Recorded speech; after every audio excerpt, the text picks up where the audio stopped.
Thank you, Professor Hammer, and thank you all for joining us today. I'm Jocelyn Benson, Dean here at the law school, I have to say, Professor Littlejohn, as I meet with alumni throughout the country, I just met with a woman, Lori Hall, now Lori Hall Armstrong in New York, and she could not stop talking about the impact that you had on her life, and so many of our alums say the same thing. So it's an honor to have you here today, an honor to be a part of this tribute to you, and of course on behalf of those alumni and the countless others who've been touched by your work and career, thank you. We appreciate you being here, but we're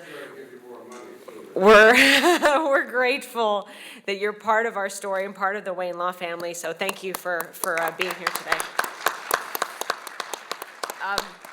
In addition to Professor Littlejohn, all of our panelists and moderators, this was truly an extraordinary collection of people and information here today. And I have to say, this is my fourth year now is in this role of dean at Wayne Law. And we have had many events, many symposiums. I have never received so much feedback throughout the day as I did today as people were coming and going. I received emails, phone calls, texts, messages from students, alums, others who've been sitting in the audience, some of you here today and coming and going, talking about how thankful they were for this event, how much they appreciated the conversation. And so to that I want to thank, I just wanted to say that to say it's really been an extraordinary event and it's had an impact. And it's really heartwarming to see that so many people have been inspired. And as Professor Williams said, I think left with just as many questions and eagerness to continue to talk about these conversations as you have when you arrived here today. So, for a beautiful Friday afternoon to see that level of discourse and that level of enthusiasm, it's a very special thing. So thank you to the team from the Journal on Law and Society, specifically Symposium Director Sean Riddell for the months of work. Where did Sean go?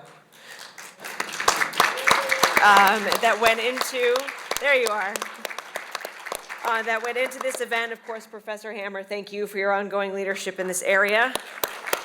And as the director of the Keith Center and as advisor to our Journal of Law and Society, today was a tremendous success. This programming embodies exactly what we as the law school hope to encourage in each of our students, using their law degree as a tool for service to others and as a tool to seek justice wherever injustice may be. And the message of equality in today's symposium, Professor Littlejohn's work, the life of Ron Scott and many other freedom fighters throughout the years, is of utmost importance to all of us in society. And so at Wayne Law, through the Damon J. Keith Center, through the Journal of Law and Society and other student organizations, we're proud to serve as part of the work and part of the community in carrying that message forward. So thank you all for being a part of this symposium today. And Professor Hammer, I'll turn it over to you. Thank you. Thanks. Thank you, Dean Benson.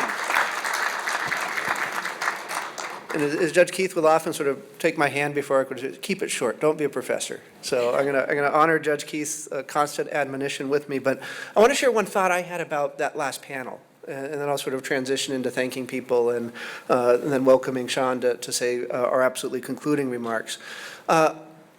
Very different perspectives. Right? But I saw a lot of people trying to align to address what I think is one of the most critical civil rights, racial justice issues in our community, which is police violence. Right? And if we could capture that wisdom, and I know we sort of started this in a genesis, but the role that the Department of Justice can play, particularly as it's going into to cities and urban areas, the wisdom that we have Professor Littlejohn, who was advocating for the Detroit Police Commission and served on that, the insights that we're gaining from Julie Hurwitz and Bill Goodman, who have been fighting this, the voice in the community. I really want to thank Youssef for coming out. He's one of our partners in the Detroit Equity Action Lab and is constantly teaching me about the issues that need to be raised. But if we have that strong community voice, if we have the insights about the unions, right, and we have Judge Roberson and Judge Strong coming out, I think in this very room, right, we have the pieces that don't often get put together that might be pushing this further, right? But I saw a lot of common vision, I saw a lot of goodwill, and I don't say that naively, right, because I could absolutely predict, right, that we may be here 40 years from now and having the same conversation. So it's not any sort of Pollyannish, but I really think we have a moment in time where we can bring those perspectives together and try to push it. But if every one of those views is not at the table, it's not going to have any start. Right? But I really want to applaud that last panel for really bringing those issues out and raising that in a very strong way. I got to thank the students again. I opened up thanking the students. I'm going to thank them again, and Sean will be welcomed here later.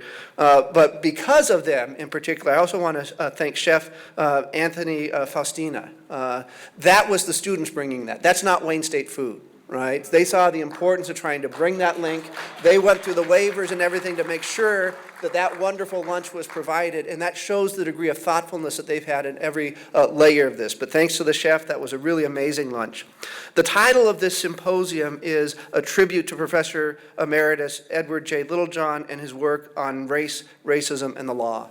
And that's a huge topic, but it's been a huge life, and it's a huge body of work. And I think as we sort of walk away, we walk in gratitude. Right? But we also walk in knowing that our history is important. And as Judge Keith keeps telling us, if we don't know the history of our struggle, we don't know how to orient ourselves for the future. But a corollary of that is we have to celebrate our heroes and our role models. Right? And we've had so many of those heroes and role models appear on this panel today. You know, Judge Keith making the opening remarks, Edward Littlejohn and the inspiration he's provided, Judge Roberson. We've had just so many folks here to bring their wisdom. And I think that's a ritual that we need to be engaging in more often in honoring our heroes, honoring our elders. And this is now a check off my bucket list. For a long time, I've wanted Ed Littlejohn back. I want him to be in the center of the pantheon of what we're doing here at the Keith Center, because there wouldn't be a Keith Center without the Keith Collection. There wouldn't be a Keith Collection without Edward Littlejohn. So a round of applause for Ed Littlejohn as we start to round out the day. All right, and I will welcome up Sean Riddell, and a huge round for Sean. This is his work, and this is his wonderful tribute that has brought this today. Sean's going to close us out, but thank you so much. Good afternoon, folks. Very warm afternoon. Thank you for joining us. I think this day has been one of good friends, good food, and very good discussion. But it's very important to me that anything I do, I hope it to be productive. I hope these discussions spill out past these four walls. So I would just ask you, as you're all leaving, there are a lot of materials out there that you can take home with you. Keep engaging on these ideas. Keep engaging others here that are here now, and engaging folks who are not. Please stop by. A lot of the students will be around hanging out. We'd be happy to talk. And once again, thank you. It's been great.